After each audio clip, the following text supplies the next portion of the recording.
I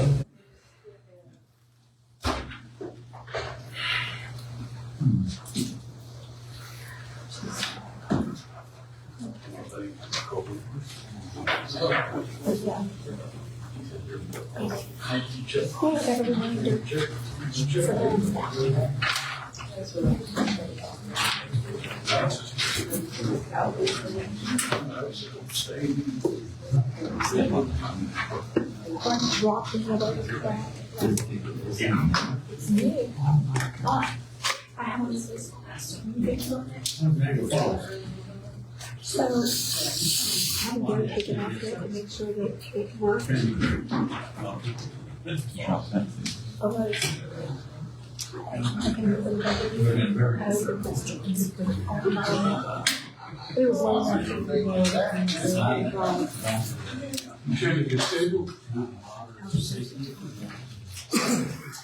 I'm here.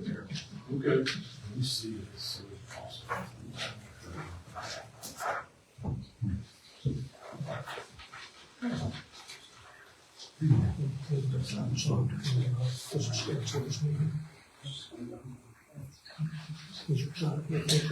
I saw that.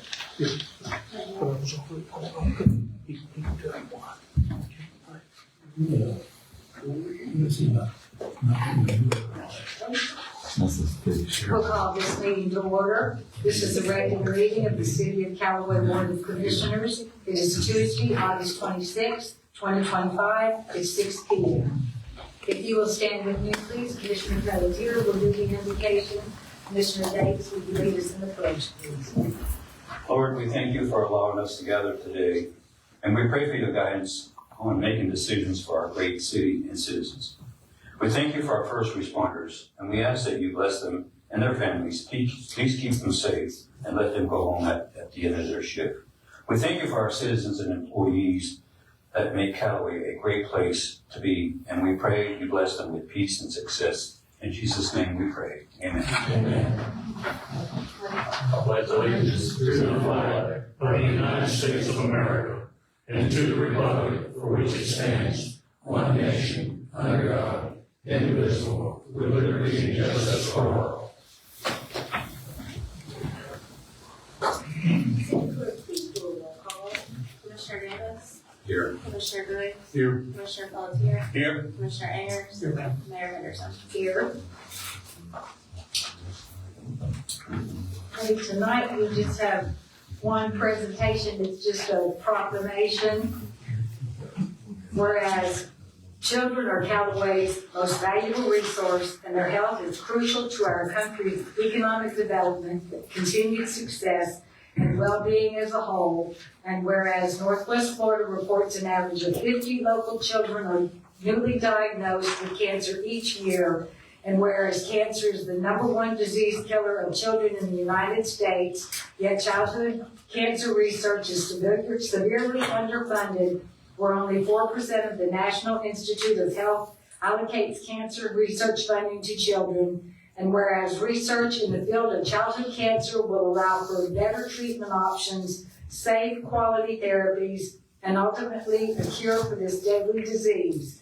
Now, therefore, I, Pam Henderson, by the virtue of the authority vested in me as mayor of the City of Callaway, do hereby proclaim the month of September 2025 as Childhood Cancer Awareness Month, and encourage others to participate in efforts throughout the year to raise awareness and funding for childhood cancer research while supporting families who face devastating effects and costs. We move on to the mayor's instructions. Do we have any additions or deletions? Cancer research. Yes, ma'am, we have 2 additions. One of them is a task order for a lead service line inventory. Y'all know I don't normally like to bring budget amendments and stuff that has to do with money on an emergency basis, but we felt like this was necessary, and we have the budget amendments for that, after that, so only 2 items. Is there a motion to add these 2 items to the agenda? So moved. Second. Okay, you've got a motion and a second. So all in favor say aye. Aye. Any opposed? Okay, motion carried. And just to do a a real quick explanation of how public participation works, since I do see a face or two that I'm not used to seeing here tonight. When you are allowed to speak on each one of our agenda items. When I call for public participation, if you want to speak, just raise your hand. Once you're noticed, when you're called, come up to the podium, state your name and address for the record if you so choose, and then your 3 minutes will start. You have 3 minutes to comment on that particular item. Like I said, you can speak on each item if you want to. At the end of the meeting, if there's something that you wanted to speak about that was not on the agenda, same process. Just let me know you want to speak. When you're called up, state your name and address if you want. Then your 3 minutes start to talk about a non-agenda. Okay, moving on to approval of the minutes. We've got the minutes of the August 12th regular meeting and the August 19th budget workshop. So does anybody have any changes or comments on any of those minutes? I did have a change on the regular meeting minutes from the 12th in the top paragraph. It says that Commissioner Davis was present by phone. That was not corrected from what we pulled from the meeting before that, so that has been corrected in the one third time. Okay. Anybody else have anything? If not, I entertain a motion to approve the readings as amended. Motion to approve the August 12th as amended and August 19th minutes. Second. Okay, we've got a motion and a second. We go second minute, so all in favor say aye. Aye. Any opposed? Okay, motion carries. Your financial statements are there, you see. Won't be any time till they will be working on year-end financials to start another audit.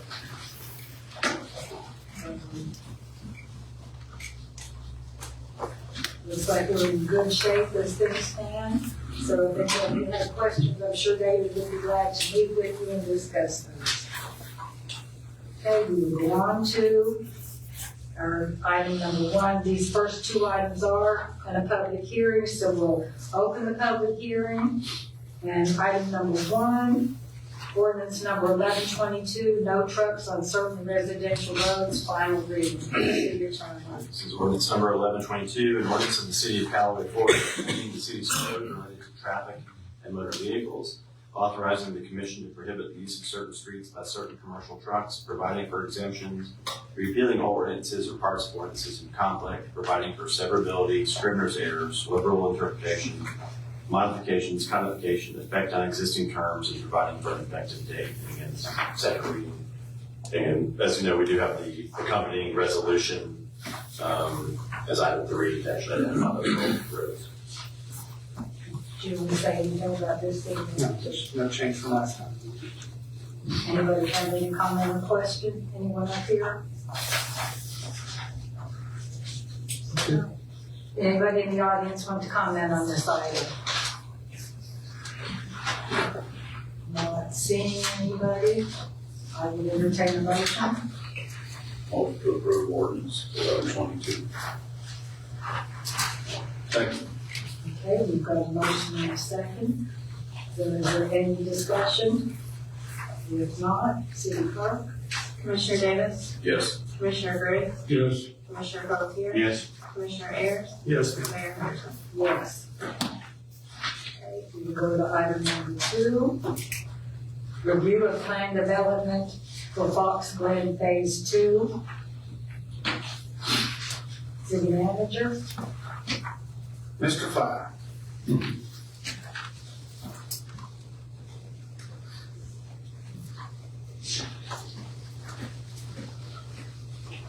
Good evening.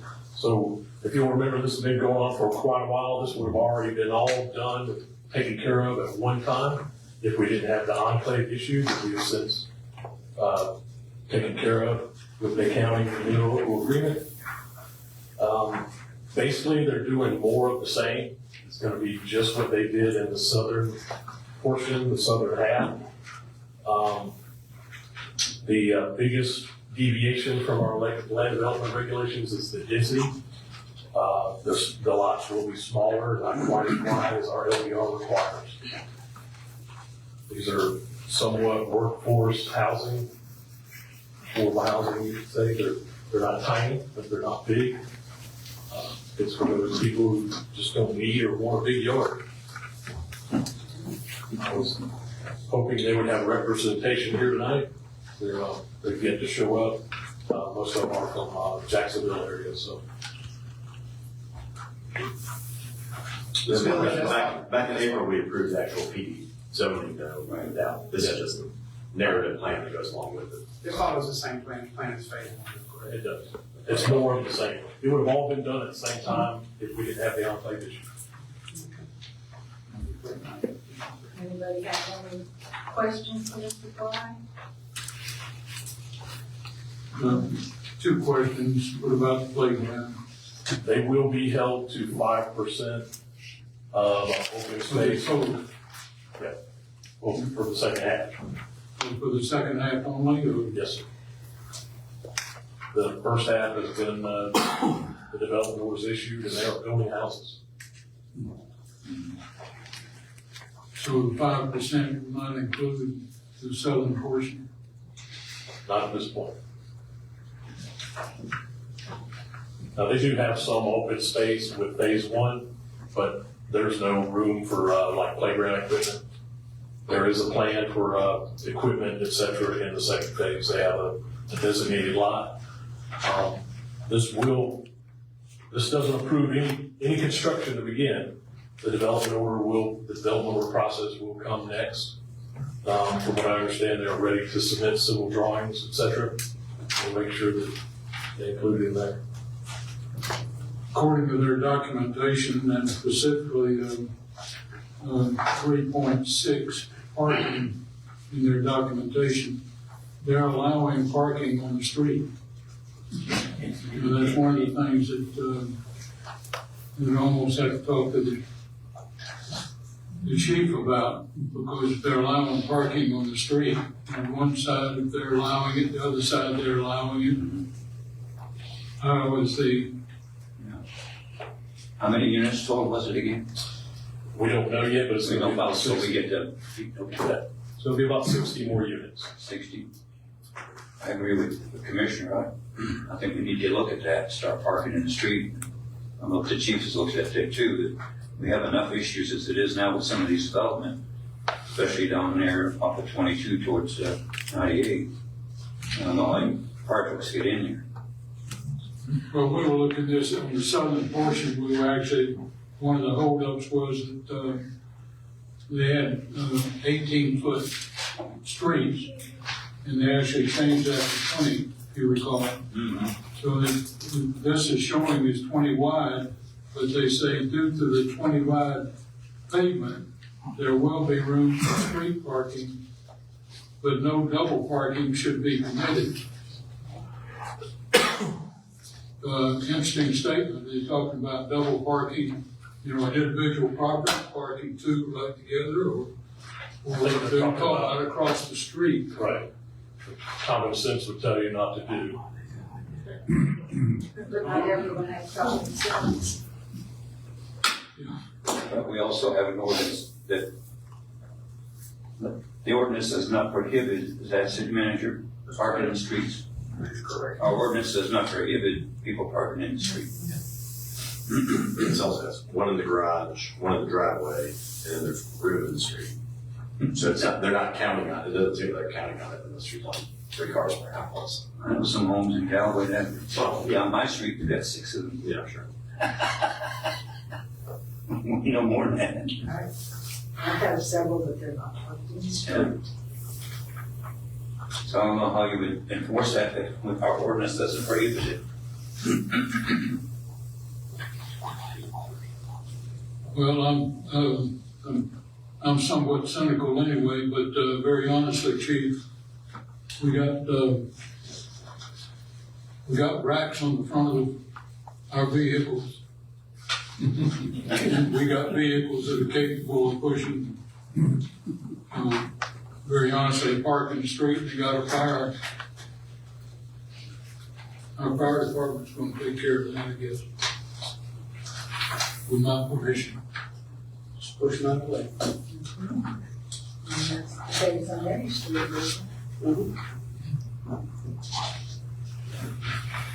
Anybody else have questions for Mr. Fry? Nobody? Did anybody in the audience want to comment on this item? Mr. Bohat, come on up. Thank you.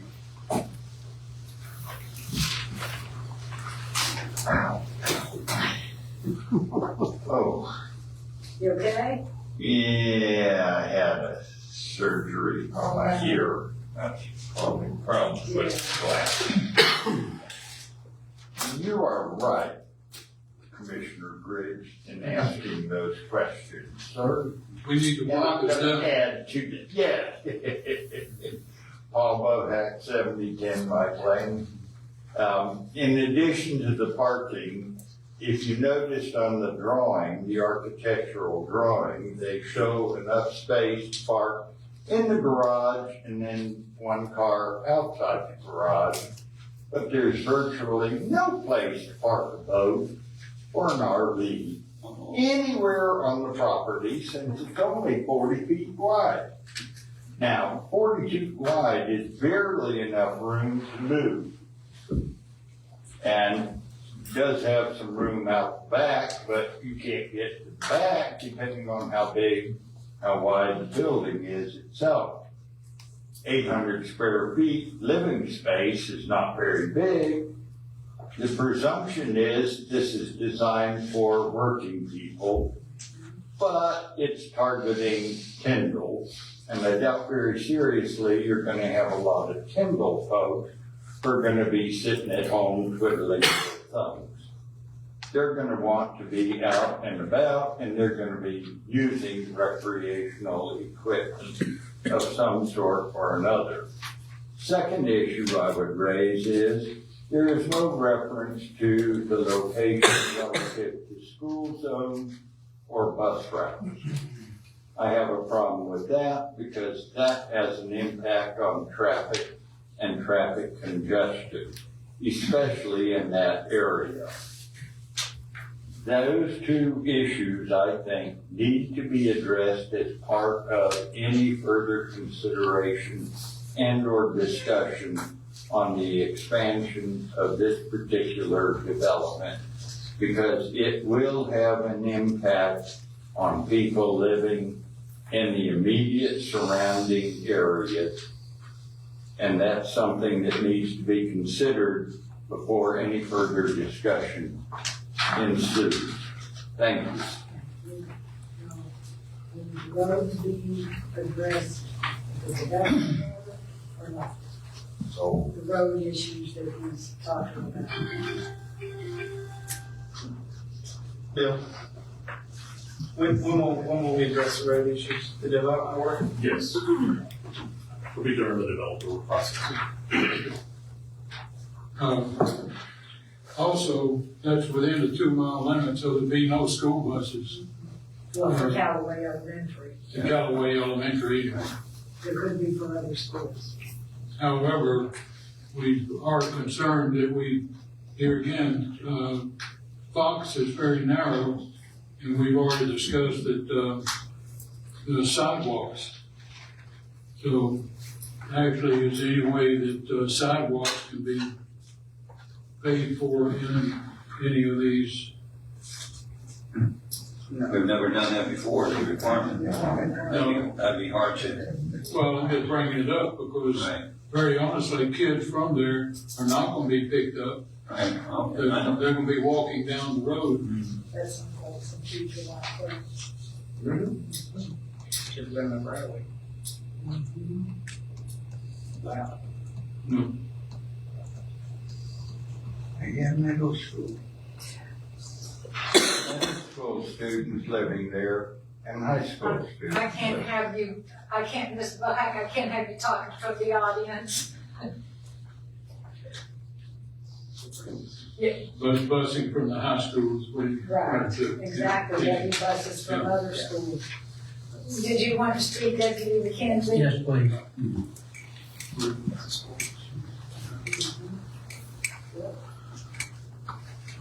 I don't want to speak directly on this project, but myself and Dr. Brandon have had discussions recently about some of these development orders that we put in where we're squeezing more and more houses in on smaller land. And as you're talking about, it's causing us traffic issues. And the issues that it's causing, first of all, you're saying that you got somebody gonna park in the garage, somebody in the driveway. They ain't gonna do that. They're gonna, because somebody's gotta go to work or somebody's gotta go to school before the other one, they're gonna park in the street.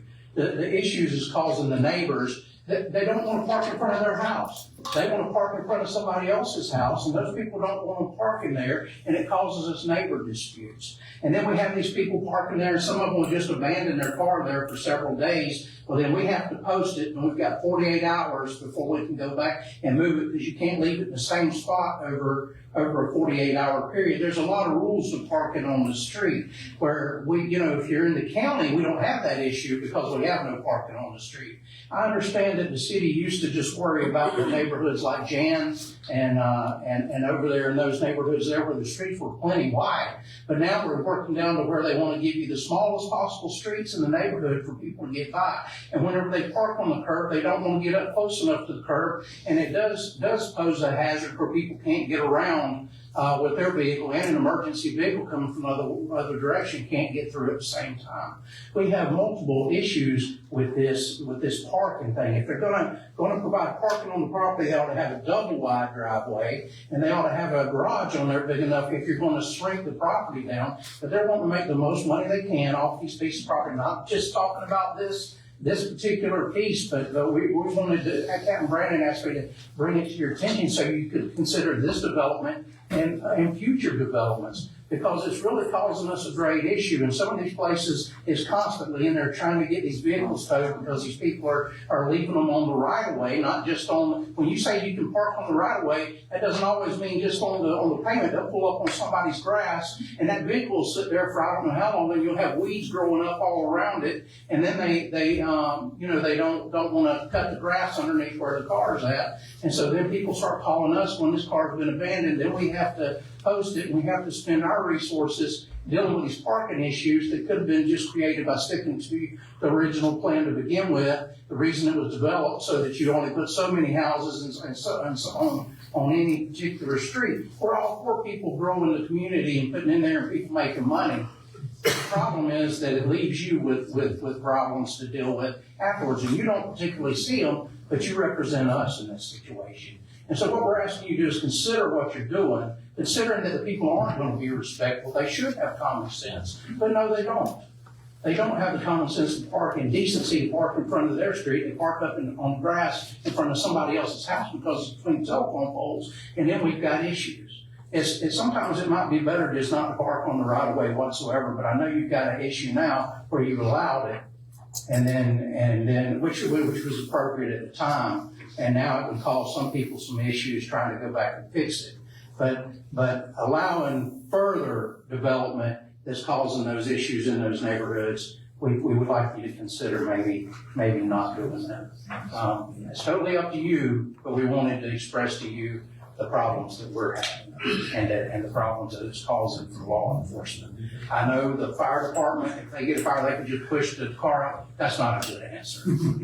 That is not a good answer. I'm going to tell you, that's a terrible idea to put them in that situation. Would they do it? Absolutely. They'll do whatever they need to do to get their job done, but that's not a good answer. Thank you very much. This is something we probably need to address in the new LER. I was going to say, should we You know, decide that no more on street parking, it's new? so you got any comment on that?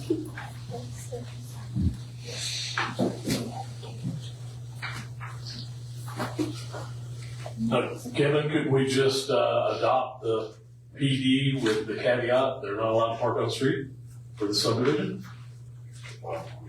They put in their narrative application, so. Right. Well, we would ask The them to zoning modify stage, we could do something before they come back to the development board. Look at there, this is the PD zoning, and then this is just the narrative that goes along with it. So, we can change our LDR before they do the development board. Does that have to be done like yesterday?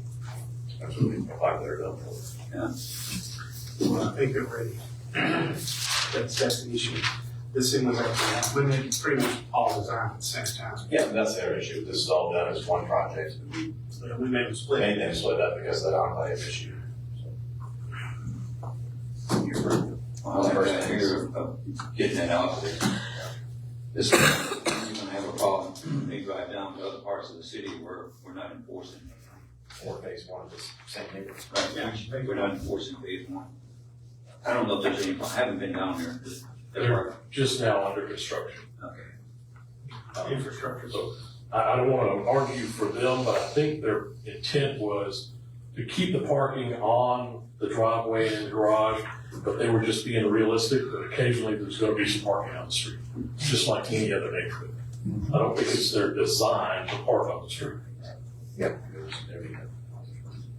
Well, also, when you know, we bought in multiple neighborhoods in our lifetime. And you look at the neighborhood and look what you need. I had a mower, when I went to Texas, I had to check the regulation because I had a mobile home, motor home. And, so I had to find a neighborhood that could accept that. Now, when Mr. Bohack was talking about boats and campers and this kind of thing, very honestly, the size of the lots and where the regulation for the house, they only have 5 feet on each side. So they're not gonna be putting a boat or camper or anything behind. So if you got a camper and you wanna buy into this particular neighborhood, you need to understand that it doesn't fit. No, they do an HOA. So don't buy that neighborhood. If they design these neighborhoods to not allow these certain things, and including the kids, I mean, we're not responsible for the schools, we're not responsible for the kids. But if I had a small child or whatever related to going to even our elementary school, school was nice, but I'm gonna have to figure before I buy in that neighborhood that I'm gonna be transporting that child, or that child's gonna be walking down that street.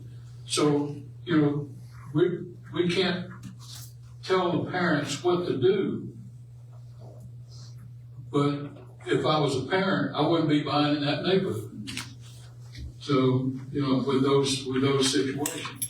So, and if I was a voter or RV or whatever, I wouldn't be buying in this situation. Yeah, they So, do. and we can't legislate what people buy. We can legislate Where they can put it. where they can put it. So, into my speech. Anybody else that did anything else? Did anybody else in the audience want to speak? Yeah. Okay, Mr. Henry.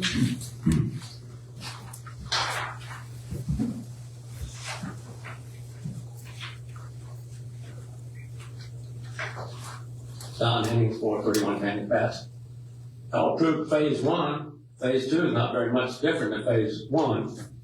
And if they want to put a boat in their house, next to the house, they concrete the whole front yard and want to park it there.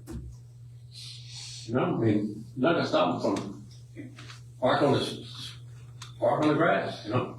That's what most people do now. There's just not enough room for everything, you know. And a lot of people want smaller houses. They're not getting money to buy this big house like that. So, it's up to y'all. Thank you, Mr. Henry. Yes, ma'am.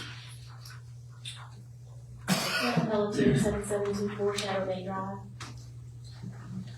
This is not the first time we've heard that you're not responsible for the children and all this other, and I'm not arguing that point, I do understand that. But right now, since this is being brought up, you guys have a decision that you could make, or at least start the discussion. What kind of city do you want? Do you want a city that is an arm's length away from each other on their houses and there's no room for school buses? Or do you want families? I mean, we're getting an amphitheater. We're gonna start having community events.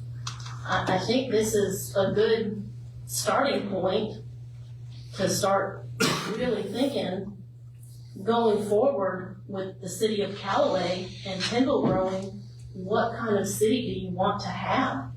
Do you want just packed in as many as you can get?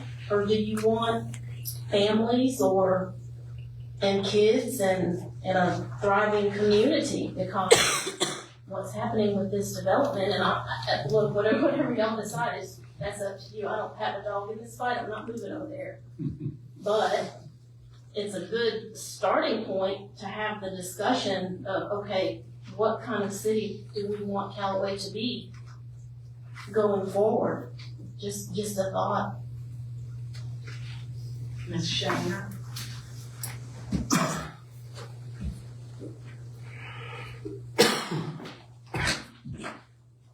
Montana 5711 Calvary Circle. I'm 100% against street parking, period. In some of these older neighborhoods, I mean, that should be, enough to show you that it don't go real well. I go down Garden Cove Road there, quite often, and, there's one parked here, then about 10 foot, there's one parked here, so you're warming your way down. One of them had a nice long boat parked up there close to his house as he could get, and there wasn't room enough for the boat and the truck in his yard, so his truck stuck out about 4 foot in the street. And, I think maybe he's corrected it. I haven't seen it, but, this street parking needs to go, and now be the time to nip it in the bud instead of just letting it go on and on. I wish somebody back years ago would have seen this problem and stopped it. I mean, it's pathetic. I mean, the school buses and the fire trucks, and I mean, it's just, ridiculous in some of these older neighborhoods. But now'd be a good time to nip it in the bud. As far as these small houses and all this and that, maybe that's all some of these people can afford, they've been wanting a house and, but, this is the only thing they can find in their budget. And, so they go ahead and move in, and then they suffer the consequences because they can't afford, something more. The price of housing is just crazy anymore. And I mean, it's something to think about, but I'm against all this, compact housing. People don't get along real well when you squeeze them up too much. So it's something to think about. I'm against a lot of this compact housing and, high density. But like I say, people don't get along very well when you squeeze them up. But think about it. Anybody else want to speak? I don't think I listened to anyone. Mayor, I'd like to think some. Yes. City attorney, to solve this problem thing, we could change the ordinance, prohibit parking on the street, correct? That would solve the problem citywide? Yes, citywide. Yeah, that would solve our issue, and we can do that in the next meeting. So we can change it, and then nobody could park in the Right. street anyway. And I think it needs to Like I be said, done. the only thing in this narrative here was just that statement at the end that said, due to the 20-foot wide pavement, there will be room for street parking. And otherwise, they're saying one car will be in the garage, one car, if any, will be on the driveway. So you can always just say, period, and strike that last sentence. It's not gonna change the No, but I think ordinances. the issue is that you can change that all you want, our ordinance allows it. Exactly. And in my opinion, Yeah, this is not the place to we should change. change our ordinance and be done with it. Right. We do have a lot of issues throughout the city, and it's continued to be, and I kinda agree, I don't like the developers want to get the bang for their bucks, and they're piling stuff on top, and they're selling it, that's not where I want to live. Like I said, if you change it here, it's not gonna change the I know, we'd have to change our That's ordinance, still- I don't know what the rest of the commission thinks, but my point is that this is probably the time to do it and be done with it. But unfortunately, I don't think we can do it on this one, It but has nothing to do with that. It has to do with It's like- changing the ordinance, and it doesn't matter what happens here. If you change the city ordinance, then there's no parking on the streets, period. well, whether it be ordinance or land development regulations, unfortunately, and very honestly, the amount of time we've sat up here and what we've run into, we've found some of the weeds Mm-hmm. in the land development regulations and have changed quite a few of them and got more changes that are coming up. Unfortunately, this particular development is meeting the land development regulations. Now, within their,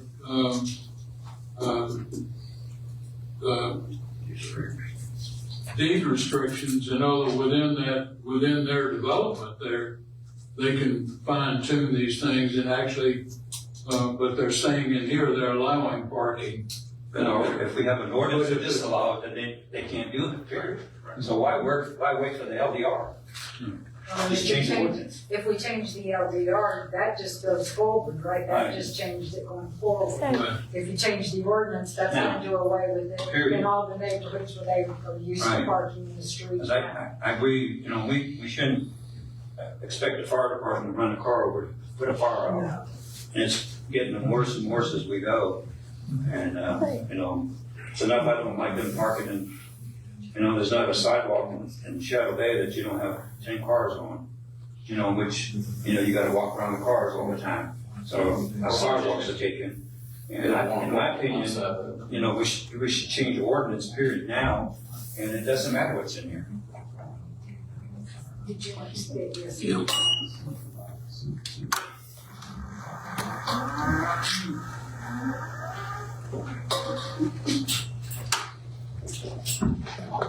My name is Tim Brewer, I live at 6620 Cherry Street. Well, I've been listening to this, I was thinking, I've worked in Indiana as a paramedic for over 20 plus years. In fact, that's why I'm using this wheelchair now. But beside the point is, you talk about fire trucks getting up to there. If we have to park an ambulance in the middle of the street to load somebody up or something, if you got a car parked beside us, basically we got the whole street blocked off. An ambulance can't be pushing cars out of the way. Yeah. And we need enough space, particularly to get the stretchers in and out of the house and taking care of the patients and everything. I think that you need to, because there's a lot more ambulance runs generally than speaking than there are fire runs. So you have to look at that aspect too. Thank you.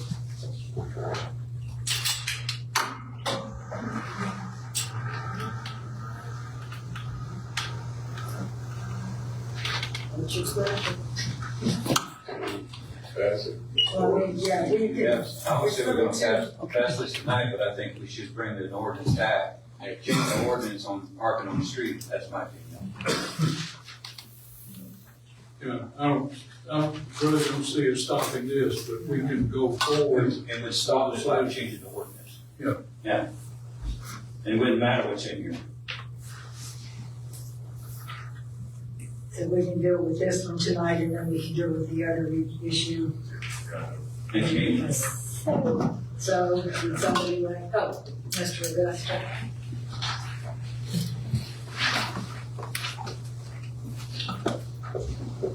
David Augusta, 6609 Bridget Street.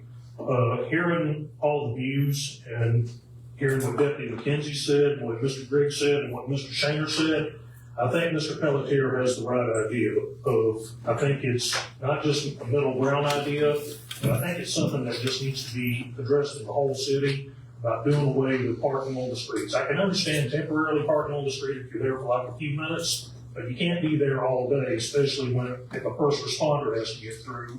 I don't want to see Mr. Joyner's men pushing cars out of the way, or Deputy McKenzie's peers pushing it out of the way. And as far as choosing homes to live in, I mean, the main reason I see people are moving to Callaway, other than Tyndall and the opportunity it brings, we're the best city in the county. So, I mean, that's self-explanatory. And like Commissioner Griggs says, you know, people are going to do, if they've got common sense, they're going to do their research working with a real estate agent, because my wife and I, we live in a townhome, and we bought 22 years ago. We looked at the pros and cons of every neighborhood. Some neighborhoods we wanted to get a home in, the house got bought out from under us, but we were grateful to get the home we lived in. And, you know, some of these smaller homes are going to be what it's going to be person's home taste, whether it's a family, whether it's a single person, or whatever. But these homes are going to make the original choice. But I agree with Mr. Pelletier that the ordinance, just changing the no parking on the street ordinance is probably the best thing to do for the whole city period. And these smaller homes, all I'm gonna say is that I hope they're sturdy for hurricane season and not portable like Mr. Harris thinks we should have. Thank you. Anybody else want to speak? Okay. Well, since we're really, we need to address the item that's on our agenda, so would somebody like to make a motion on the Fox Glen subdivision phase 2? Make a motion, Fox Glen Phase 2, plans development To approve? to approve. Okay. Do we have a second? Second. Okay. And is there any other discussion? And if not, now this does not require, does not require a roll call. So, all in favor say aye. Aye. Any opposed? Okay, motion carries.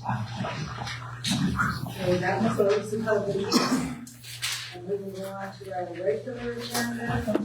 Item number 3, resolution 25-12, truck restricted roads, which ties back to the ordinance that we just passed. Right now, we've adopted 1122. This is resolution number 25-12, a resolution of the City Commission of the City of Callaway, Florida, prohibiting heavy commercial trucks from traveling on Camellia Avenue, Seneca Avenue, Sims, North Gay, South Gay, and North Kimball Avenue, repealing all resolutions in conflict herewith, and providing an effective date. And again, this is that resolution, which obviously we only need one reading of it, and we'll probably revise from time to time throughout the years as people start moving trucks on different roads. But that's what was identified initially by the city.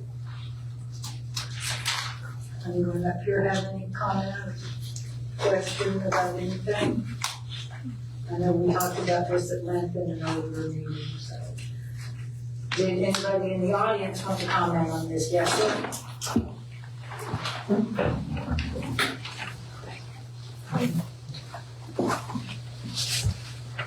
Mark Glosser, 6303 Walls Road. It's good. How's it gonna get enforced? I get it. There can be a sign up. So, I mean, I can't really drive an 18-wheeler, but say I am driving an 18-wheeler and I don't have a pre-approved map from whoever I'm working for. I turn down one of these roads and all I see is a sign that says no trucks. Well, I'm not backing this thing up. Have you seen the videos of what happens when it happens? So, from a standpoint of, we don't have enough deputies out there patrolling to enforce it. I don't want to lose my freedoms by having cameras up everywhere. And then how are we gonna have the people that are driving the trucks, understand not to go down those roads? It's just, seems like a lot of money that we're gonna spend on signs. And, I would love to hear, maybe there's something I'm not thinking of that, is gonna make these people actually adhere to that, but I don't see it happening. Would you like to address that, city manager? Yeah, sure. It's like a speed limit sign. You're only asking for compliance. You hope when they turn down there and they see it, if they're not caught, they recognize they can't go down there again. Unfortunately, what you'll find in some of the people that are supporting this, these vehicles are creatures of habit. And if they're constantly doing it at a certain time, they're gonna call the sheriff's office, and the sheriff's office can address it at that point. I would probably expect the sheriff's office is the same way. They're gonna be looking for compliance. They'll get a warning first time. But it's like a speed limit sign. We always want compliance. But if we don't have something up there to at least try to alleviate it, this gives us the option to take the next step.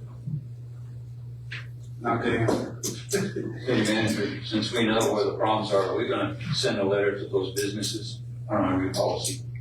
Since we know the problem Well, most of the time it's not the businesses, it's their suppliers. Well, I know, but it's the supplier, the business gives it to the business so they can give it to the supplier. See what I'm saying? Yeah, we can. Yeah, I would think that since we know what businesses are an issue, to I me, reached out there, one of them, and They said, do you have an ordinance against it? That was the guy's first thing. And Kip said, I can't even pull them over, you don't have anything for City of Callaway. Yeah. And my word would be to send it to them and let them give it to their supplier. Just, you know, there's nothing we can do about it, but, you know, just, it would be being proactive versus reactive.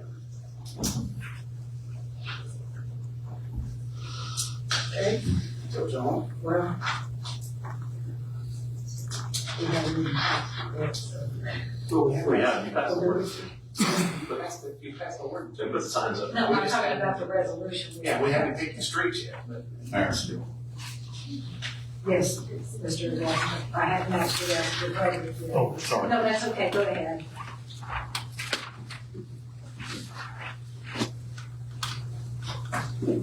David Augusta, 6609 Bridget Street. I want to ask the city manager this. How much does it cost for each of those signs to be put up? It's gonna be about $400 or $500 worth of signage total. Total?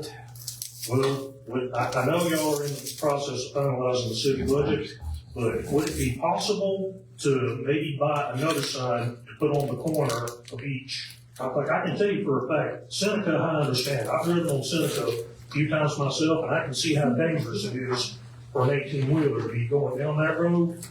But, like it's also, like I said earlier, common sense, you can't control what the driver of the semi-trailer is going to bring up, and what Mr. Twain brought up earlier, you know, it's going to be their choice no matter what. But what I'm saying by an extra sign is, say like down Highway 20, or you're driving down to Springfield, and you come to Seneca, maybe putting another sign there at a four-way saying no trucks there. I mean, would that be too much of an added expense to put another sign there along with on Seneca and all these other roads too? That's all I want to ask. Most of the time, your signs are gonna be placed at the major intersections where the big trucks are turning on. So it'll already be there, those signs? Yeah, that's where we'll place it. Okay, all right. And we'll follow whatever, what do they call it, MOT guidelines for We're signs. trying not to be post in the ground. Yeah, we're gonna try not to put a bunch of new posts in the ground. We'll try to use existing sign posts. Okay, that makes sense. All right, well, thank you, that's all I want to know. Does anybody else up here have any comment? Anybody? Not be anybody else in the audience have to speak on this?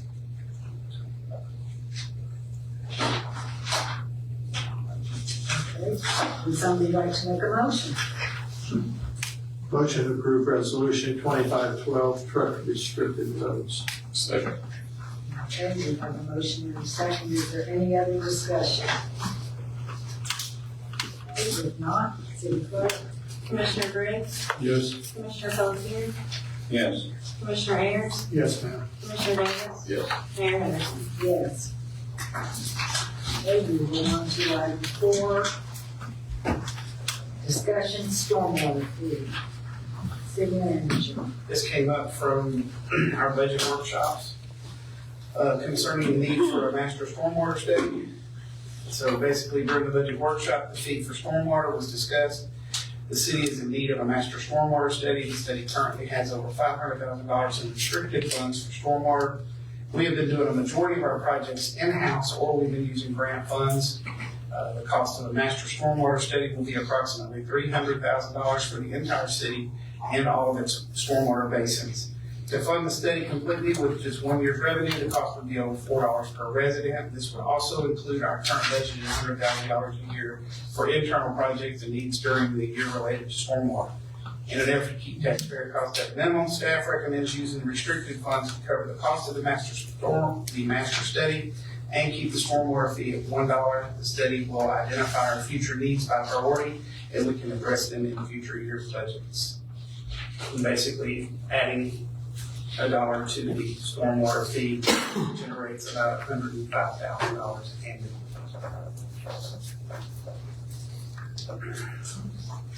That seems pretty good and right. We have $5,000 we can use to do a study. And we don't have to increase costs to the citizens. then we can determine what we need, and then we can determine if we And we need can to determine. increase the fee and we'll have justification to increase. I know in this year's budget, we dropped ad valorem and did a myriad of other things, and we're just trying to keep with the desire of the trend of the commission to try to keep taxpayer money going, so it's just the best option that we have. Stormwater. Also part of the CRA. So there are potentially some funds there, but, no, we've used all of them. We'll go spillway. Go to spillway. Because that was my next situation, that we expend all the stormwater funds and all the CRA funds on this. And my We need to comment, build that reserve back up. correct, and I'll go ahead and mention this now, I was gonna mention it in my comments at the end, but we did find 2 additional grants this week, and one of them is spillway, which would open us up. If we can get. Grant coming from the state. Does the governor have veto power over that? We just gotta keep it out of South Florida. Keep it outside. Keep it under his hands. I'm trying. We're not having a lot of luck right now. Okay. We'll be submitting for it on Friday, and we're writing it right now. Well, we gotta finish, say a prayer. As long as they don't hold me off until next March. Any other discussion on the stormwater? I agree with what, on the wish we would have known, that back at the meeting, so we didn't spend all that time discussing it, and then we can help the decision, so I don't think we should raise it unless we have to, and the reason why we raise it was for the survey, for the study. And the money's there, Another So cost. leave it at $1, be done with it, yeah. That's right. Get the study done, and then next year we can see if we're Then we gonna can have to decide. raise it, if we have work to do. We'll probably have that task order ready for the next meeting. Does anybody in the audience want to comment on the stormwater fee? Yes, ma'am?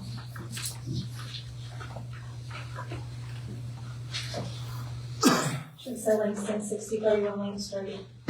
So at the budget meeting, nothing was mentioned about the 500,000 in restricted funds. So nobody knew about it or nobody thought about it at the budget meeting when we were talking about raising the stormwater fee. As far as staff goes, it was just, it got brought up, and we were not prepared. I did ask about it, and that's why he did the research and brought it back to us today. Okay, because I was just, and can you just clarify, for anybody who don't know, about the restricted funds? Are they strictly just for the stormwater or? They were collected for stormwater, they can only be used for stormwater.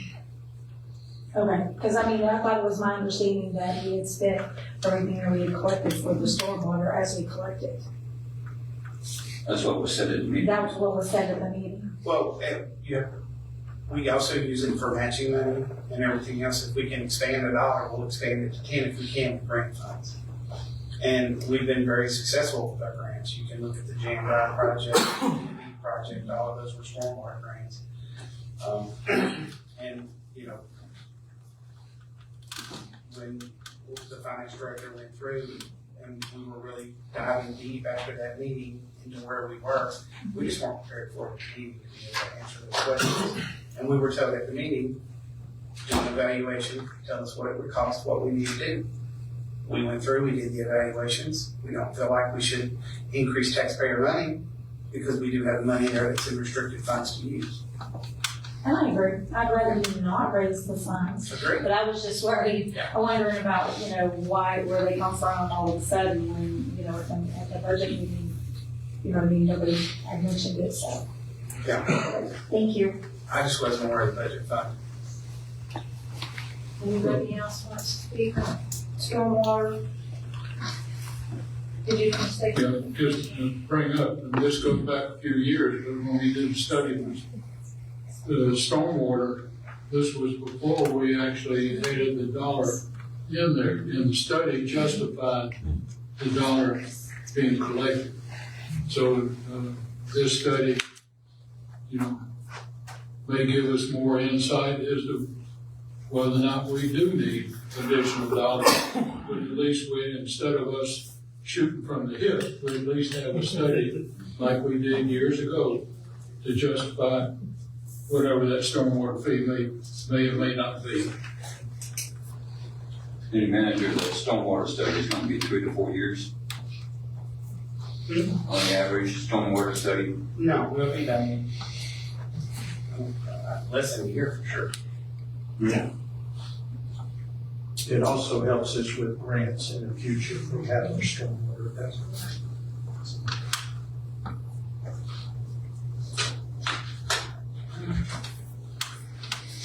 Do you need a motion, or can you just leave these directions? You're gonna have to bring back a proposal, so. You just want direction to bring back? Is that everything good with that? We didn't, in the budget, it's just a dollar in the budget, so. Right. Changing it, No. so everything's fine. I'll just bring y'all back the task force. Okay. Okay, so then moving on to item 5. Bid award, 2025-06, solid waste pickup and hauling.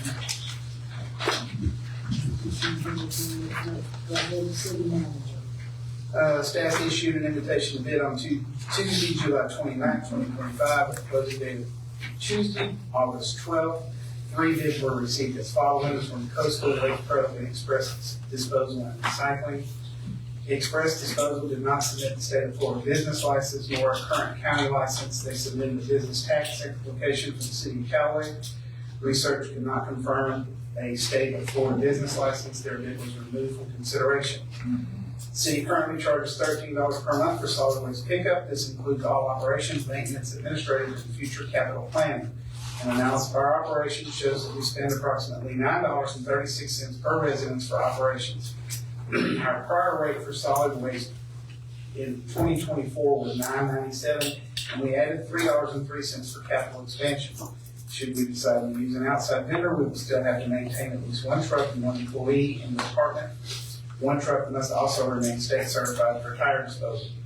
We will also have an administrative cost for phone calls, complaints, and other issues related to solid waste. We estimate we would need an additional $2.50 to provide this administrative service. The main concern is we will lose our discretion factor to assist our citizens, meaning if we request them to pick up a pile as a courtesy, we will be charged as an added expense, and it will be at the taxpayer expense. Also, the city does internal projects, and we will still have the cost of disposals for vegetation material.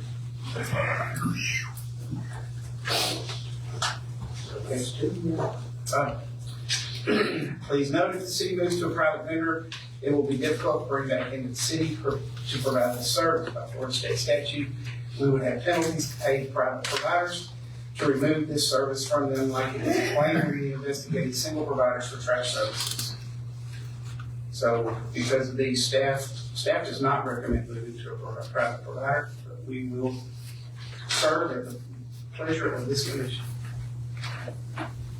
Do you want to comment since you? I'd like that. I've done a lot of work on that, and I had some discussions with the city manager.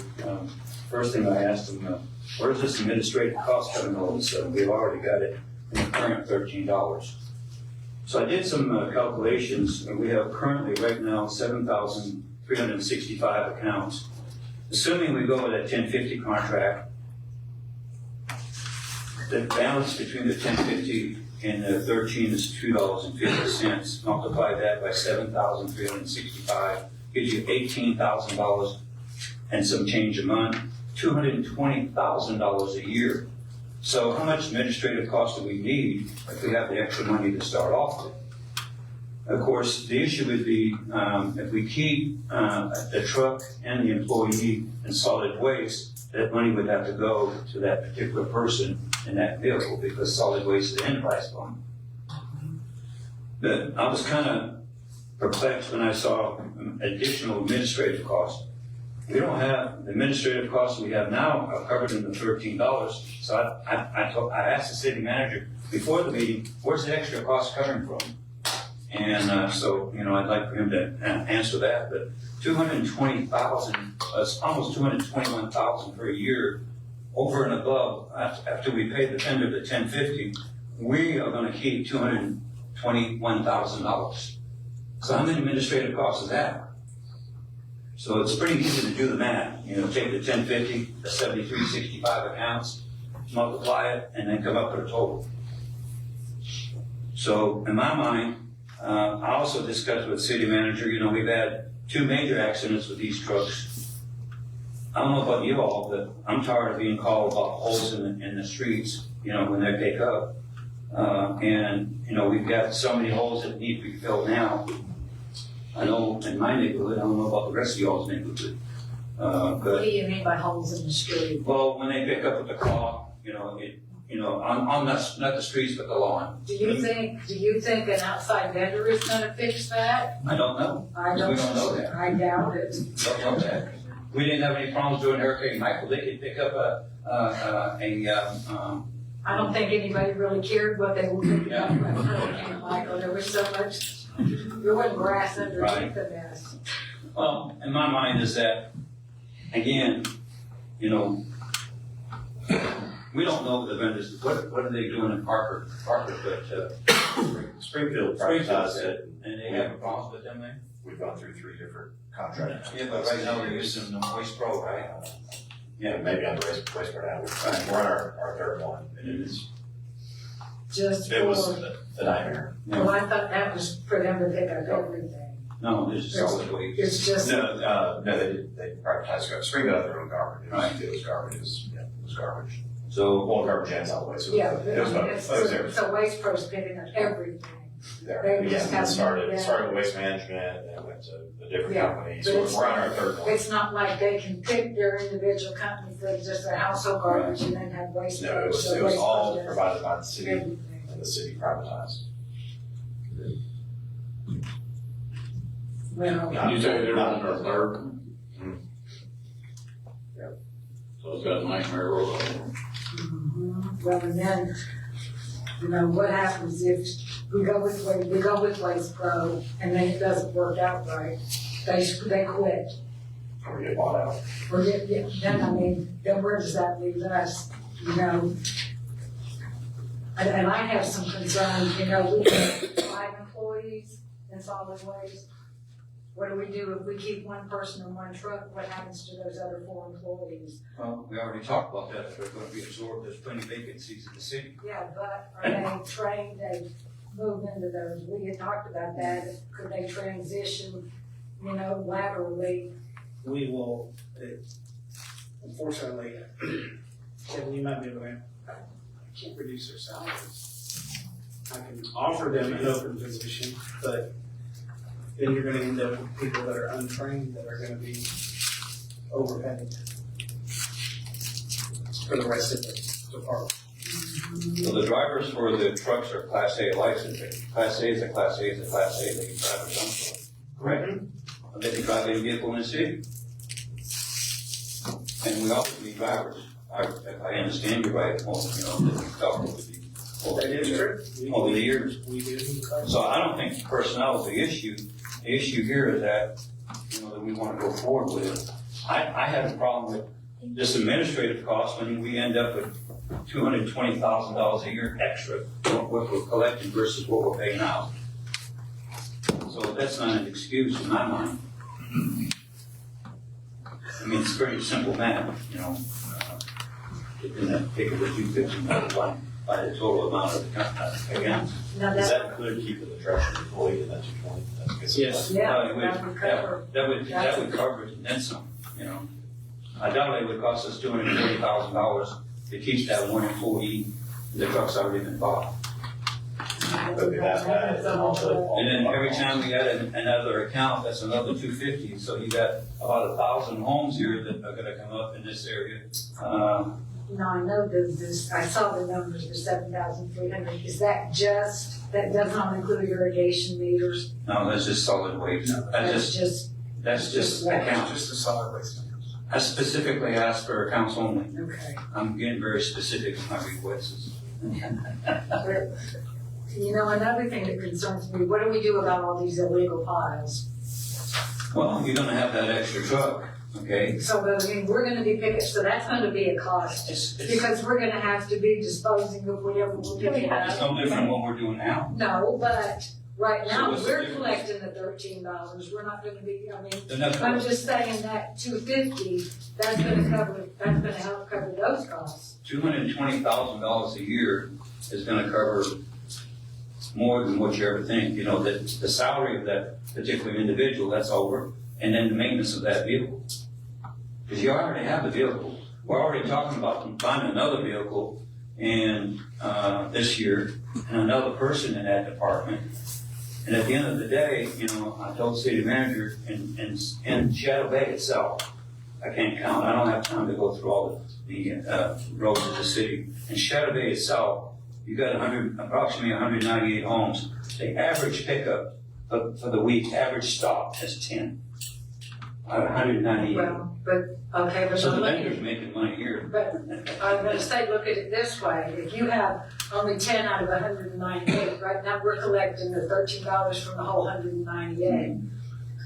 That vendor is gonna get paid for 198. They're gonna get. Yeah, they're gonna get paid, period. They're gonna get, so that means nothing is coming to the city. Now, if we have a household that doesn't get picked up, that $13 is coming back to the city. My point on that $13, Mayor, was the fact that we want to add another truck and a budget and another person. That's my point, you know, and which has to do with this whole picture we're talking about. The $13 the pickups that I'm talking about is that the justification for another truck and another person if we keep solid waste in our budget, which is a separate subject. I was just bringing that up. So in my mind, you know, I understand that you're gonna have issues that, they got out of their contracts for non-performance and they went to another vendor, you know. So that's just my feeling. You all have your own, positions on this. I think that, looking at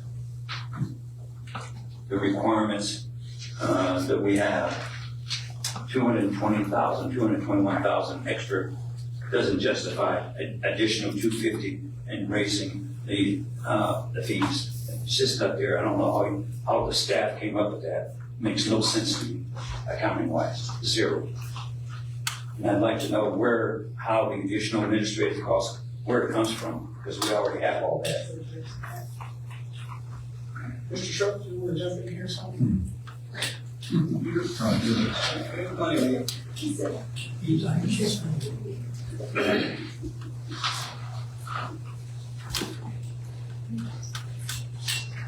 don't believe we're adding $250 to the $13. I think we were saying that the $250 would be in addition to the cost of picking up the payroll claim. But when you look at the budget, the one person's with benefits is $75,000 alone. When you start looking at the other items in the budget, you're still gonna have tipping fees, you're still gonna have, repair and maintenance, you're still gonna have gas. All of those line items are in the $30,000. You have 3 trucks operating, that's another $30,000. You're already at over $100,000. Still leaves you 110,000, 120,000 profit. I'm really not sure where the 7,000 meters come from, or the pumps come from. Because the ones that I look at that we're billing is 6,594. So, there's a discrepancy in those numbers as well. My numbers are coming from the same numbers we use every year in the audit for solid waste pickup. It's not total accounts, it's only those in the city. So there's even spots within the city that you're gonna have this truck going through, and you're gonna see piles sitting there. You're not gonna know if that belongs to the city or the county. You go pick it up in these trucks. This department has been making money over the last years. When I first started here back in 2016, 2017, it was losing money. It has turned around and it's making money. And we had to understand why we wanted to get a department that's actually making money. We increased to the $13. The reason we did that was so we could buy a new truck. We put it in the budget last year, we didn't buy one. We had 2 trucks broke down. off and on a regular basis this year. That's why we wanted to buy a new truck. We increased the rates to do it, and then we cut that out of the budget last year. We're putting it back in the budget again this year. We want to go out for bid. It's the commission's decision what we want to do. I think it's kind of silly. For me, it's not broke. I fix it. It's a combination of code enforcement and solid waste. That's how you're going to clean this again and keep it clean. Both of those departments have to work together. The 936 that's in here, saying our cost now is 936. Does that include Redmond's cost of our contract with them? Total cost. But if we contract this out, then with limited disposal that we bring into our yard, we still have to pay Redmond or we're something. going to pay Redmond Around on landfill and pay tipping fees to dump it. Yes. Right. So it's all of the trash that we pick up in small piles. All of that, we're still gonna have to pay for that ourselves. That's not gonna be paid for by this contractor. And if we ask him to pick up, he's gonna charge for it. It's gonna be addition to that. It's not gonna be that rate. It's gonna be a bulk rate. Just like we would do if somebody put the pile out on the street, we charge them a bulk rate. This vendor's gonna do the same thing to us. Or we're gonna pay Redmond or somebody else to come haul it, or we're gonna pay our guy to put in the truck and drive it all the way down. To dump it out. Yeah. So that cost would actually have to be added to this. Not the total cost, you're talking about, you don't know what the problem is, the unknown here is that how much of this illegal dumping we have, because that's what we're talking about, we're read illegal dumping, not legal dumping, not legal pickup, because that should all be taken care of by the contractor.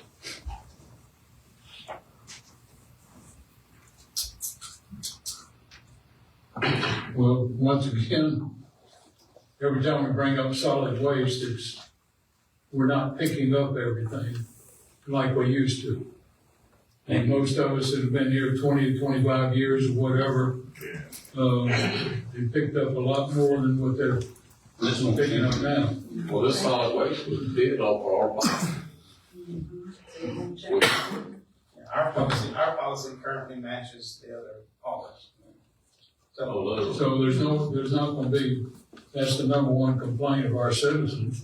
So none of that's gonna change. So,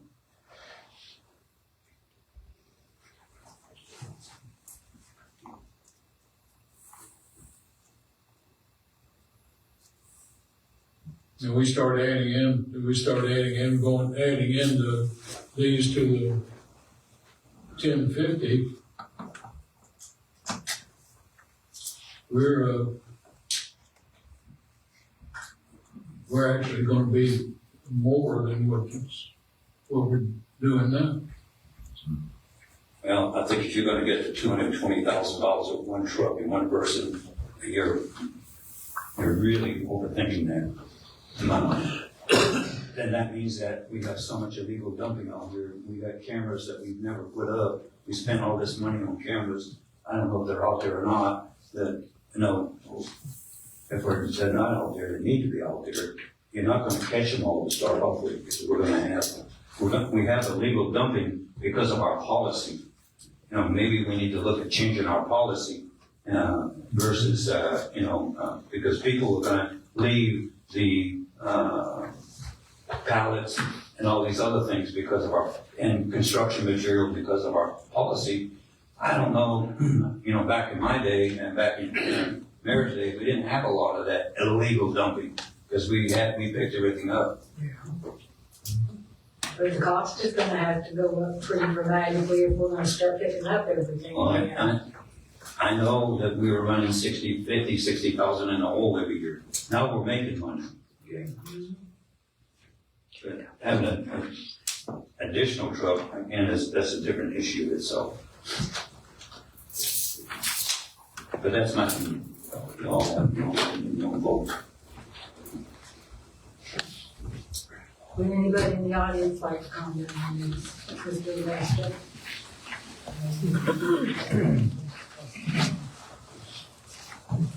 David Augusta, 6609 Brick Street. As as you know, as someone who believes in smaller government, I'm normally for going with a private business that would save taxpayers money. But hearing from what Mr. Ogles has said, and from what Mr. Schultz just said, I'm getting the impression, and maybe Mr. Cook could clear it up, I'm getting the impression that if we go with this private bid, there's a chance that there's going to be a cost increase to the taxpayers. Is that what I'm hearing? I don't know if there'll be a cost increase, but I'm not sure there'll be a cost savings. Well, That's kind of what we're saying. That's what I'm looking at too. And speaking as a 22-year resident of the city and living in the same neighborhood I've lived in, I've never had a problem with the bulk trash pickup that has come. I mean, before, especially after Hurricane Michael, our city bulk workers came and got the trash, have done an outstanding job, and they proved it the best at that time there. So I'm hoping Mr. Pelletier could clear up some more after I'm done saying what I'm saying. But I'm just getting the impression that this is a no-win situation for the city, and I feel that we should stick with what we currently have. I mean, it's like Mr. Schultz says, if it's not broken, don't fix it. And I'm speaking as somebody that normally goes along with private business, but I think this is one time this would not work for the city, and that's just my view. Thank you. I mean, you said it's a no-win for the city. I don't think it's a no-win for the city. Maybe I misunderstood what you said, but I thought. Going to the private, Yeah. I feel would be a no-win. Sorry, my 3 minutes are up. I can't talk anymore. Okay. It'd be nice to see a city that actually has it working and further in. Really, in reality, too, They hear that does work. with that 220,000, we probably after a year look at reducing the rates. You know, we don't know. There's a lot of unknowns here. You know, we talk about maintenance of vehicles. How many times have you seen our vehicles not using jacks? I can tell you how many times I see it. That causes wear and tear to our vehicles. Again, that's, you know, I had a city manager that says the only qualification to drive these vehicles is a Class A license. They have no other than training in-house, you know. But many, many times, you know, I've seen they're out there packing up that clog and that truck is going all over. No wonder we have maintenance issues. You know, and you know what I'm talking about. You agree with it. You know, you see it. I don't know about anybody up here that doesn't see it, but we don't talk about it. We don't say anything. We just seem to let it go. And to me, the maintenance of the vehicles will no longer be our problem. The vehicles, purchasing a vehicle will no longer be our problem. Is it going to save money? We don't know. Is it going to cost? We don't know. Right now, the contract's $10.50, and they're locked in with that price. Well, yeah, they'll come back for CPI increases every so many years. Personally, they're going to make money on it anyway. It's going. So. Well, personally, I'm glad we did. I think we should service survive and compare it to what the civilian community can do for us. But to me, I think this is almost a break-even thing, and I think we need the flexibility of keeping it in the city at this point, unless we can get a clear-cut savings. But right now, I would be against moving it out of the city. Well, the key, and just my side comment to the city manager, the key I'm seeing in all this and analyzing everything that we've had so far since the budget meeting and in this presentation. To me, it's a matter of flexibility and it's a matter of management. In the last few years, solid waste has at least financially been managed better than it has in prior years. But if we go, I could say if we go forward with our current situation, or if we go to a contractor, we're not improving the things that are really important to the citizens as far as picking up, type of pickup, and If we go with a contractor, we definitely will not be improving it because our current status quo is part of the contract, where very honestly, I'm looking at the city change the status quo to improve. And we go with a contractor, we're not gonna be able to do that. Unless we just totally use our flexibility in our one truck and we go around and pick up. So.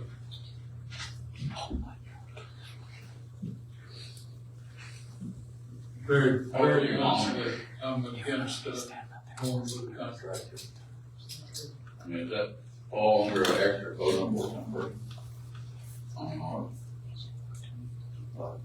You don't know, You know, they get to each house and they decide that they're not gonna pick it up. You start having every homeowner call. I mean, who has to go back and pick it up? They said we picked up our maximum amount for that house. And they leave it, so. It's no different now than it. Our policy is right now, they're only gonna pick up what they're supposed to. So now that's gonna change. So you're saying the bid is less? No, Than what ours is? the bid may be less, but the pickup procedures will not change, period. If you got a pallet today or tomorrow, the pallet will stay. Or if they only pick up part of the debris and they call, so who's got to now go pick it up? Us as the city? Or does it just stay there until the next pickup? No, We don't do partial pickups. no.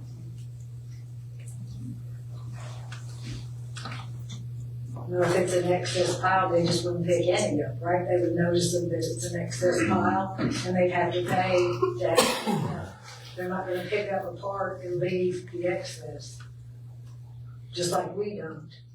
Right. Or if you are, maybe we should relook at the policy. What's the difference between a pallet versus a couch? Thank you. Right. The couch is one of the things, right? Didn't have the other, every other week. Yeah, I think it's started. They won't pick up a board.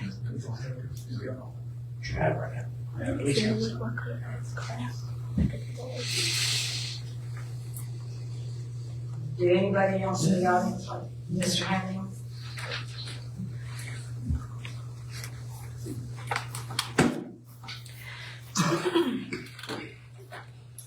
Don Higgins, 431 Tangy Pass.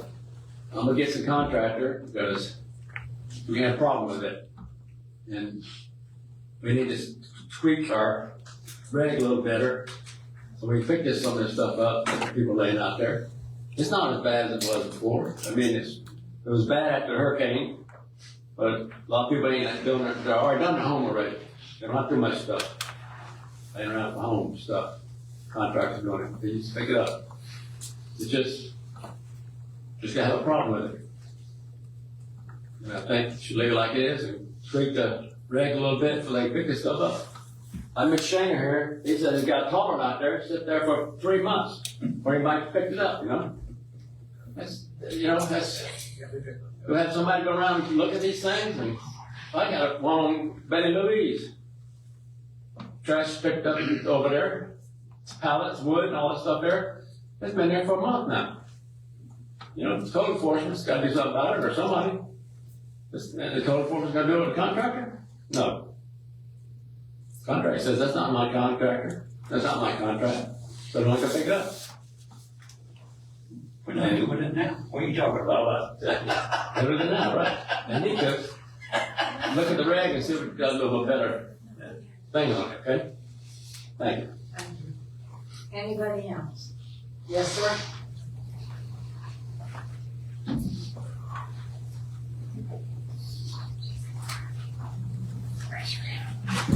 Larry Lyons, 7003 Baker Drive. Let me get this straight. The 220,000 that we're excited about, that's to get generated from the taxpayers? Has nothing to do with taxpayers. Okay, This so is, there's no increase, there won't be any increase. wouldn't be an increase at all. Okay. Secondly, clause in the easement, things like that, that's a training issue. Well, that has nothing to do with this item. Cars in the easement has nothing to do with this item. Clause. Oh, clause, I'm sorry. Clause in the easement. Understood. Because I think the commissioner referenced some Yeah. homes in the street. I'm thinking that he's talking about homes in the easement. Yes. That's a trade issue. And that should be able to take care of Public Works Department, should just put some emphasis on that. And, I talk to those guys sometimes like that. And, after a couple of times they get it right, so the department can do that. We don't have to create a whole new program just to take care of that. Thank you. Thank you. Anybody else? Ms. Langston?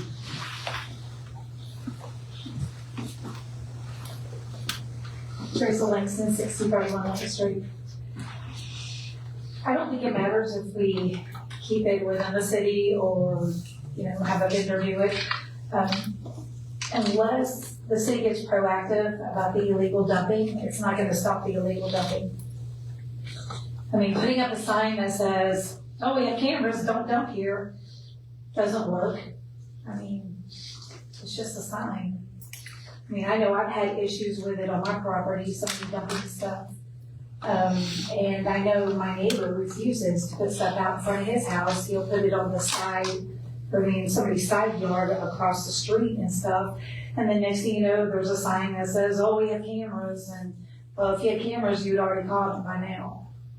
But I don't think, unless the city gets proactive with, and I appreciate our code enforcement, but I think our code enforcement needs to be a little more proactive with things and not reactive with it, because usually things don't get done unless you call in a complaint or you call in and talk to somebody. And then sometimes if you call in and talk to somebody, whoever answers the phone, you never know what kind of answer you're gonna get. Hey, we don't handle that, hey, we're not gonna do that, yada, we're too busy. I know that citizens have gotten that from code enforcement before as well, because I've seen the post online about people, complaining about calling code enforcement. But the illegal dumping issue, it's not gonna resolve it whether we keep it in the city or, use a vendor. And another thing is, I know that we're making money on it, the city is, but there's a lot of people out there that don't use it. They still have to pay the $13 every month, whether they use it or not. So, I mean, it's something optional that if the people didn't use it for, certain addresses, that they could opt out of it, or, like a reduced fee or something if they didn't use it. I mean, I don't care about pay. I mean, I pay it every month, even though I only use it a couple times a year, but we have older people that don't use it at all, but they're still having to pay the $13, so. I'd like that consideration, for the citizens who don't use it, is to be able to opt out of it. And then, if something happens and you have to go pick it up, come up with a fee, say, hey, if you're opt out, and you dump stuff, and we have to come get it, then you're gonna get charged, $25, or, or some type of fee, to, discourage the people opting out that's still throwing the stuff outside of their house. Thank you. Anybody else? Okay, I don't see anybody else. So, would somebody else would like to make a motion?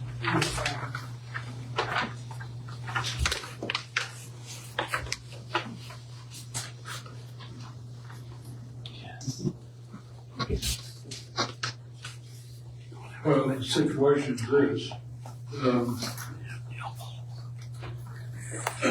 What's on the agenda is the bid award. The motion would be to approve the bid award and either vote yes or no to that. You can make a motion to keep it in-house. Yeah. That's right. It's basically a projected. Yeah. And not a bidder. So make a motion to keep it in-house rather than actually motion on It'd be rejected and all it. Okay, well, I'll make that motion, keep it in-house, reject all bids. Second. Okay, we got a motion in a second. Is there any other discussion before we vote? Would you prefer a roll call vote, or do you? Whatever you want to do. Okay, well, we don't need a roll call. Good there. So, All in favor say aye. Aye. Any opposed? Huh? Nay. No, okay, so that's 4 to 1. Very nice. Okay, now we're going to our item, the first one, item number 6, task order, lead service line inventory, Dewberry Engineering. City manager. All right, as y'all know, I do not like to bring budget amendments before you that have to do with money at the last moment, so we can have good ones. But the city was informed that we did not complete a necessary step for Department of Environmental Protection concerning the lead service line inventory. We do not have the capacity to expedite the completion of the request in-house, so this task order will complete and submit the required information to keep us in compliance. Just quickly, we were notified that in 2021 or 2022, that we had 2 years to complete what was called a lead service line inventory. We're not sure who received that information. None of my current staff has a clue as to where this came from.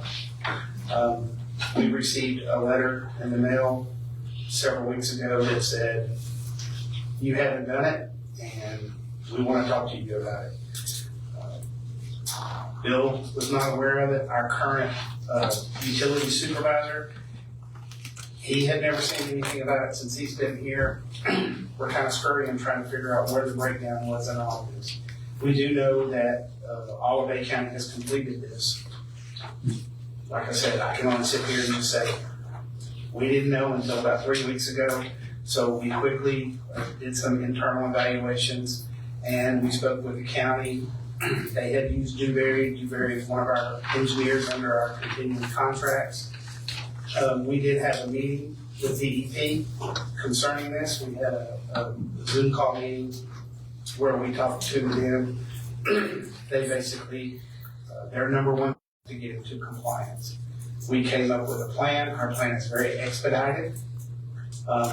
It'll be, we should have it, I know the task force says the 31st. I'm probably gonna say you better add a couple, 2 or 3 weeks onto that. So I'd say the end of November. Since we've been running this through the mill, we just got the task order today. It is for $65,000. This will be paid out of the water fund. And we just need to expedite this to get it done. Like I said, their number one thing is compliance. There are no fines or fees involved. We presented our plan. Get the task order executed. The next item is the budget amendment, which will create the line item so we can go ahead and get this going and to get us back in compliance as quickly as possible. Anybody have any questions? We know of any area right now we have this issue with lead? No one in staff has ever seen a lead line. We do believe there may be an area that has some galvanized, but that's not the issue. And just so everybody knows, this is not about replacing lines or anything like this. It's about public notification. In other words, if we were to have found some lead, it would have been imperative that those residents be notified of the lead. Of course, if we do find lead, you can go ahead and bet we're going to be doing projects immediately to get that lead out of the ground and get it replaced. And probably after the study, wherever there's galvanized, we'll probably look at going ahead and get some projects in to expedite getting those replaced out. I had a couple more questions. City manager answered some of my questions as to when you are notified by letter.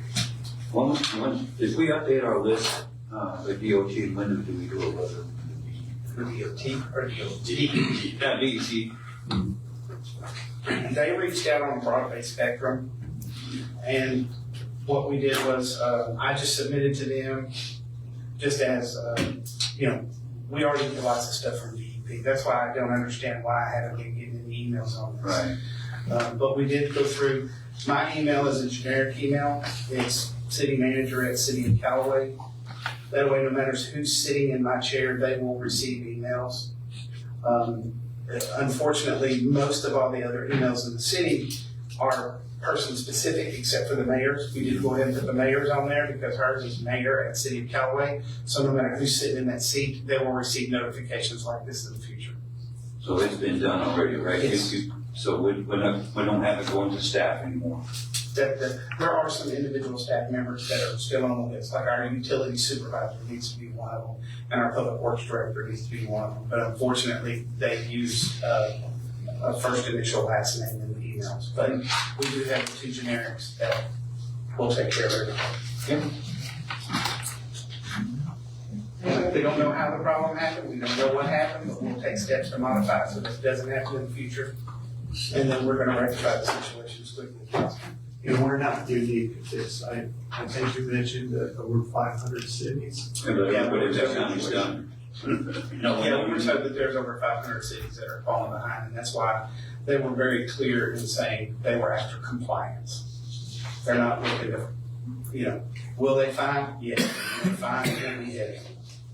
They don't know how to like fine.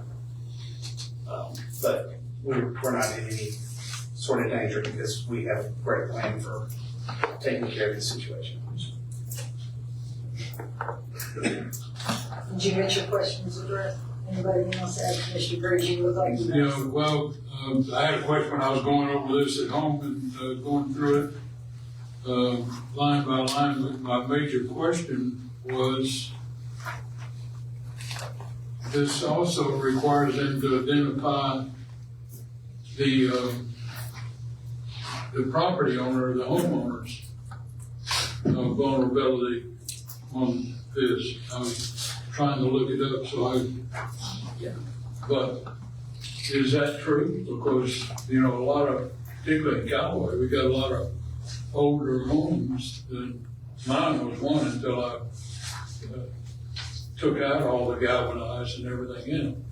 But is Newberry going to be surveying those properties because they're supposed to be identifying the galvanized or the... Well, I think they're after lead. They're after lead, like lead paint, like anything else. Lead has lots of health issues, more so than galvanized. And even though we do have a lot of even though we think that we have a small section that we know about that might be galvanized, over a period of time, galvanized it closes up. Because, Mine closed up, there's no longer galvanized. There you go. So, but they will go out and do, we will use our GIS. We will also use all of the aspects of EPCI and our building records and everything else along with field surveys to complete this. And I don't believe we're responsible on the other side of the meter though, right now? It does include the service lines. That's why the survey is so intense. Okay, all right.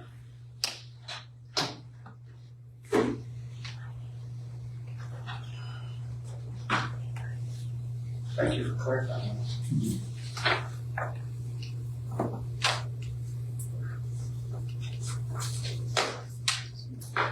Any other questions? No. So anybody up here with it? Does anybody in the audience want to comment on the survey? I don't see anybody. So would someone like to make a motion? Motion approved task order lead service line inventory. Be very easy. Do you have a second? Second. Is there any further discussion? If not, all in favor say aye. Aye. Any opposed? Okay, motion carries. And we'll go on to item number 7, budget amendment for fiscal year 2025 lead service line inventory of the city managers. This is the budget amendment that we'll pay for. Gotta have a line item. And this is in this.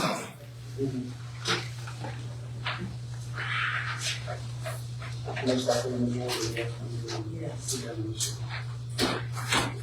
Anybody have any questions about the budget amendment?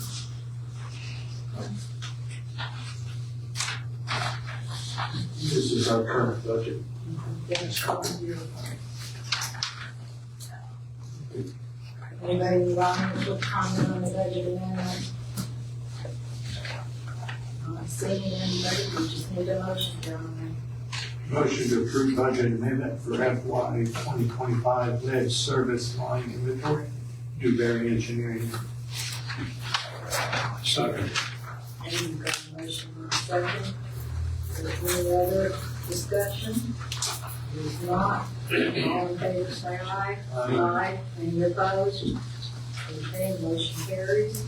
That brings us to the end of our agenda. We'll go to commission staff comments. I had a long day today. I went to a economic development workshop in Fort Walton that was put on by, Florida's Great Northwest and a couple of other organizations. It was very interesting. Some of it doesn't really apply to Callaway since we're not going to really do a lot of industrial development here, but I did pick up some best practices when it comes to just other economic development, businesses and things. So I can talk to the city manager about stuff that I picked up tonight. So other than that, we will go ahead and go to Commissioner Davis. He's not allowed. Okay, you have nothing to say tonight? Should we let him go last? What's that? He says you're not allowed to speak. You want to go last? You don't want me to say this. My comment is, I wanted to say, I'm turning in my resignation. This is my last meeting. So, I just wanted to tell everybody that.